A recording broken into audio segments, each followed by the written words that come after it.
welcome you all on this beautiful, beautiful evening. We're all here to witness and encourage and support Bill and Jane in their marriage and their future life together. So I'd like to thank you all for coming. I know a lot of you came from far away. I heard Maryland. I heard Rhode Island. Is it Rhode Island? Anybody? No? California. I heard that wrong. California, Wisconsin, Michigan. Did I miss anybody? Washington, Idaho. Yeah, that's close. Illinois. So we all came from a long ways away, and I know Bill and Jane really appreciate the effort that everyone put into getting here to be able to share this with them. So Bill and Jane gave me some readings that they thought really kind of depicted how they felt about their relationship. So I want to read a couple of those and give you kind of just excerpts from them and give you an idea. But before I do that, I did want to acknowledge the most experienced member of each family, Rosemary, our mom, here, and Uncle Jim, who came from Mukilteo. So let me just, this is from a book called Anam Cara, which is a book of ancient Celtic wisdom by John O'Donohue. And the Celtic translation of Anam Cara is actually soul friend. Real friendship or love is not manufactured or achieved. Friendship is always an act of recognition. This metaphor of friendship can be grounded in the clay nature of the human body.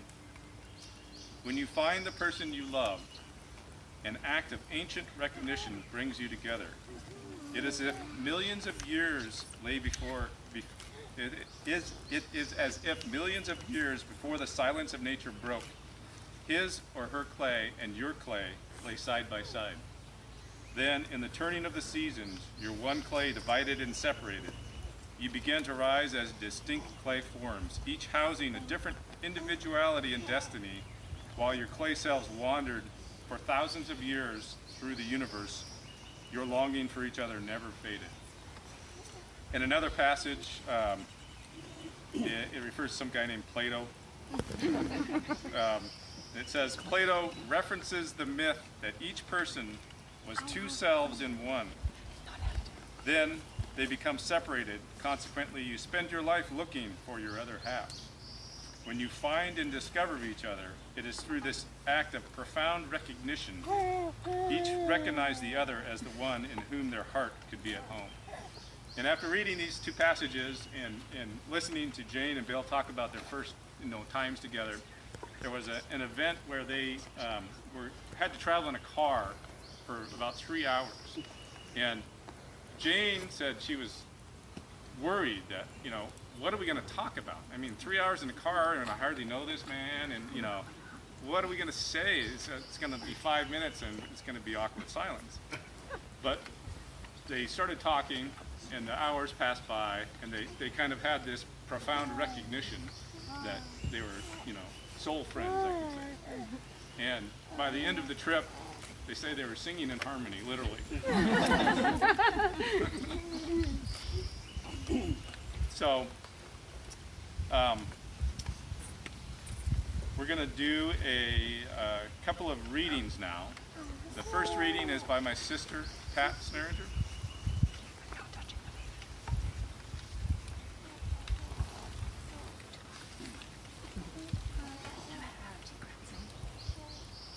Before my mom gave her approval, she wanted to know that Jane's oldest and dearest friend, Lori Knirk, had given her okay.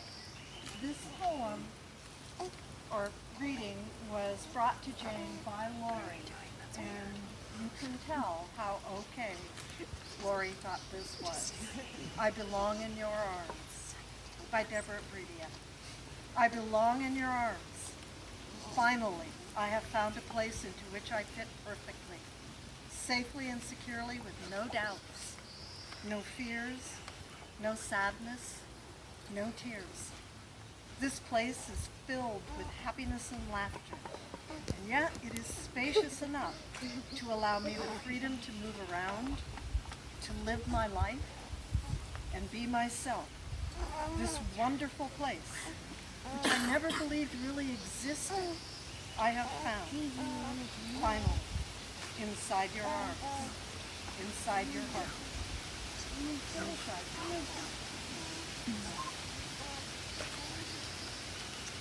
And now we're going to hear from Bill's sister, Mary Ann.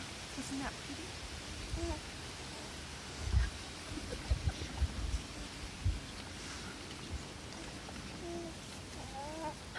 This is from Union by Robert Pullum, with some edits by Bill.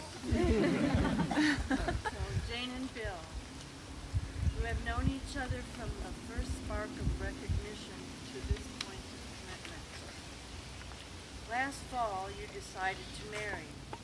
From that moment of yes to this moment of yes, you have been making commitments in an informal way.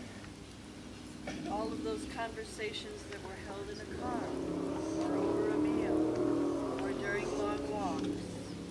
All those conversations that began with, when we're married, and continued with, I will, and you will, and we will. All those late night talks that included someday, somehow, and maybe. And all those promises that are unspoken matters of the heart. All these common things are the real process of wedding. The vows that you are about to make are a way of saying to one another, you know, all of those things that we've promised and hoped and dreamed, well, I meant it all, every word. Look at one another and remember this moment in time. Before this moment, you have been many things to one another. Acquaintance, friend, companion, lover, dancing partner, even teacher, for you have learned from one another. Shortly, you shall say a few words that will take you across a threshold of life, and things between you will never quite be the same. For after today, you shall say to the world, this is my husband, this is my wife.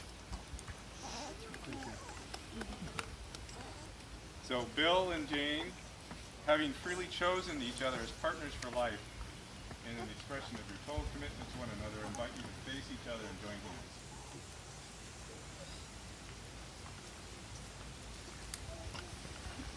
Bill, you take Jane as your wife and take these witnesses and promise to stay by her side through sickness and in health, joy and sorrow, so long as you both shall live. And Jane, do you take Bill? Let me do that again. That wasn't very loud. I do. That's good.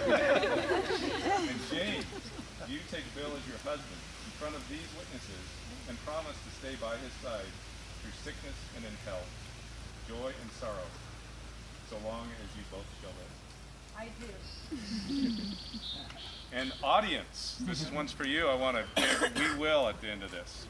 Only if you believe it, though. Will all of you witnessing these vows do all in your power to support these two in their marriage? We will. Thank you. Right. Whether you like it or not. All right, so Bill, please repeat after me.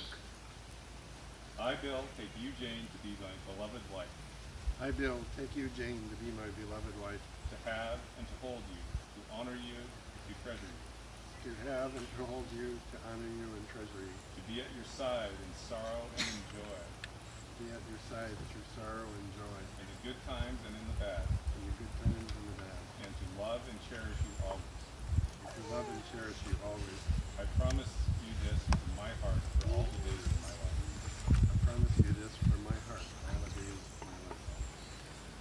Jane, I, Jane, take you, Bill, to be my beloved husband, I, Jane, take you, Bill, to be my beloved husband, to have and to hold you, to have and to hold you, to honor you, to treasure you, to honor you, to treasure you, to be be at your side in sorrow and joy, to be at your side in sorrow and joy, in the good times and in the bad, the good times and in the bad, to love and cherish you always. to love and cherish you always. I promise you this from my heart for all the days of my life. I promise you this from my heart for all the days of my life.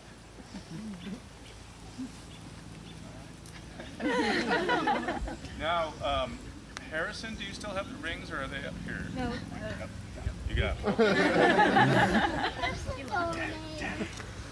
So, who's got it?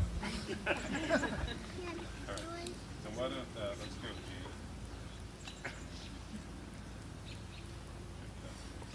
Gene. So, with this ring, With this ring, I gladly marry you I gladly and join my life.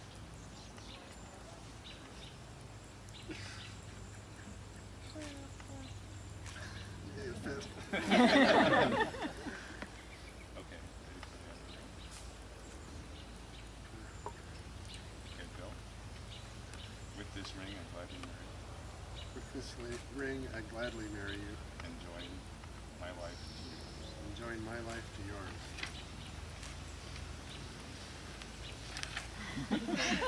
You fit.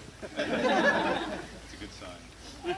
And so by the power vested in me by the Universal Life Church in the state of Washington, I am pleased to pronounce you husband and wife, sealed together today in both law and love. You may seal this bond.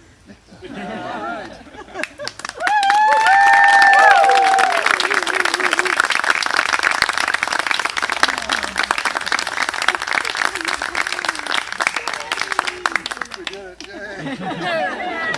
So just to say something in closing, I know many of you know Jane because you're related to her, and you know that she's a very positive and happy person generally. And I'm sure as you met her, you see that. But I have to say that, sorry, that she's the happiest I've ever seen her. Part of that's due to Declan over there. Yeah, the other man in her life. But the big part of it is due to this guy right here. So thank you.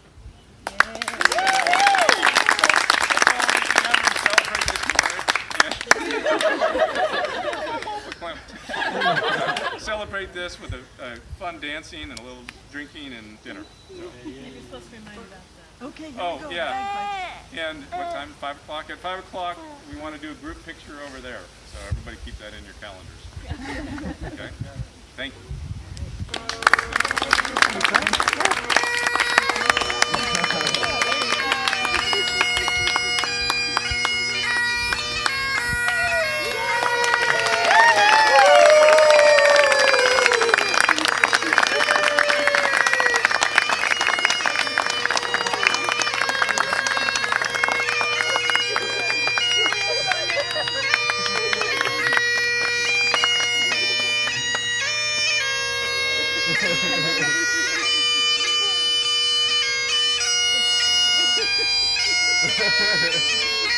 You did it.